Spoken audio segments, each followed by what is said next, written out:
Alrighty, we'll say it ain't so. Joe Biden, that is, the current vice president, managing to tick off the former vice president today, big time. Here's part two of my sit down with Dick Cheney. Biden was making news today, speaking to a union group, saying we have to rebuild the middle class, and the way to do that is to help labor unions grow. What'd you make of that? Well, I'm not anti-labor union. I carried a ticket for 6 years in the International Brotherhood of Electrical Workers in my youth. I built power line, transmission line all over Wyoming, Utah, Colorado. That's how I paid for my education. So I'm not anti-union. I do think the legislation that the administration's supporting and that the unions are pushing hard, the so-called card check law, would do away with a secret ballot in terms of the question of organizing unions. I think it would be a huge mistake. I don't think we want to get into the business where we make it easier for there to be the kind of intimidation that we've sometimes seen in these operations in the past, and where people wouldn't be able to cast a secret ballot in terms of whether or not they want to join a union. Jack Welch said they would be deleterious to our economic recovery. Do you agree?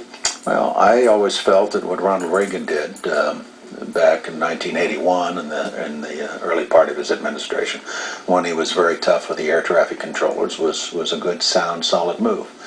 I think that, as I say, that if people want to join a union, fine. That's their business. There are provisions for that allow unions to be represented. But I think what the unions are trying to do here is dramatically expand the base in terms of membership, and they will in turn generate vast sums of money in terms of dues and political contributions. And I think it does have wide-ranging ramifications, and that the current system where we have secret ballots for people to decide whether or not they want to be represented by unions, a good way to go. We ought to preserve it. You mentioned Ronald Reagan, sir, and Jeb Bush made some news recently saying that the party, and a paraphrase here, obsesses a bit too much about Ronald Reagan and has got to move on and move forward.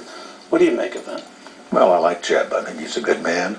I'd like to see him continue to stay involved politically. For president? I'd probably support him for president. Would you really? He's a good man. Over Mitt Romney? I'm not endorsing anybody today. Any candidate you like?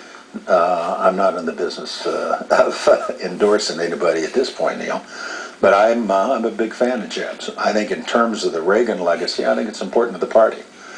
I think it was a period of time when we had an administration that understood that the engine that drives the American economy is the private sector.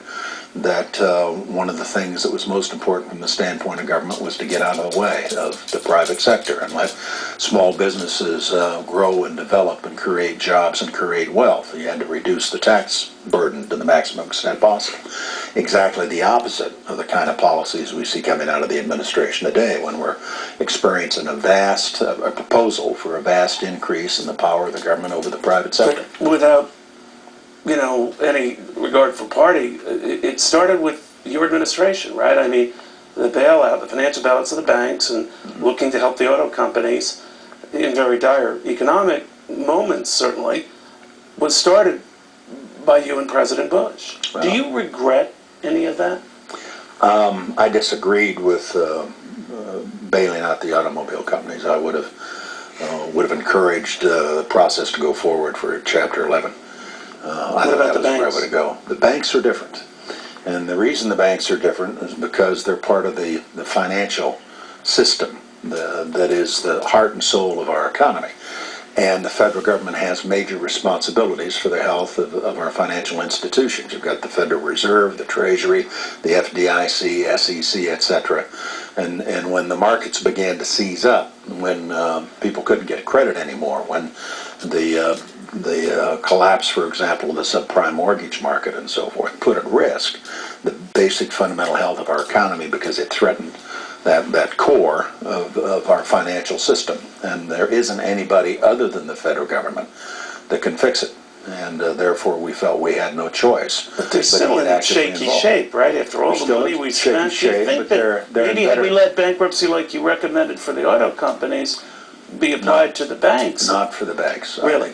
I really think that would have been a serious problem. What did you see? Can you say what did everyone see that was going to be so horrific?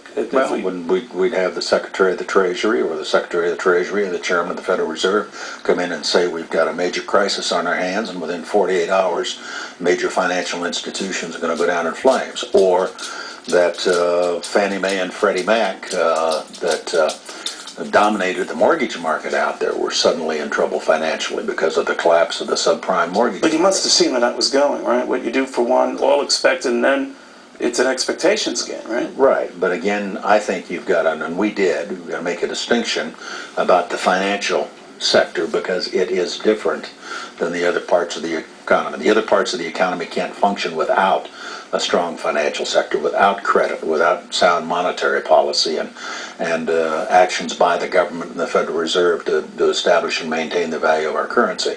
But now we've got a president, a government, dictating salaries at these institutions' rescue, which I guess happens if you take taxpayer dollars, and dictating their very business, right? Is that right? Well, the thing I find objectionable is that people are taking what was done with respect to the financial sector and without discriminating, trying to do the same thing for a broader range of sectors. And Do you think it I went think too that's far? a mistake. You think I it's think gone so. too far? I would have kept it focused on the financial institutions. But I worry that the current situation is a set of circumstances where the administration is using the excuse of the economic difficulties in order to significantly broaden the power and authority of the government over the private sector. And I think that's a huge mistake. There's a Wall Street Journal story that has it that the president's tax hikes actually go in to those earning $235,000, not $250,000.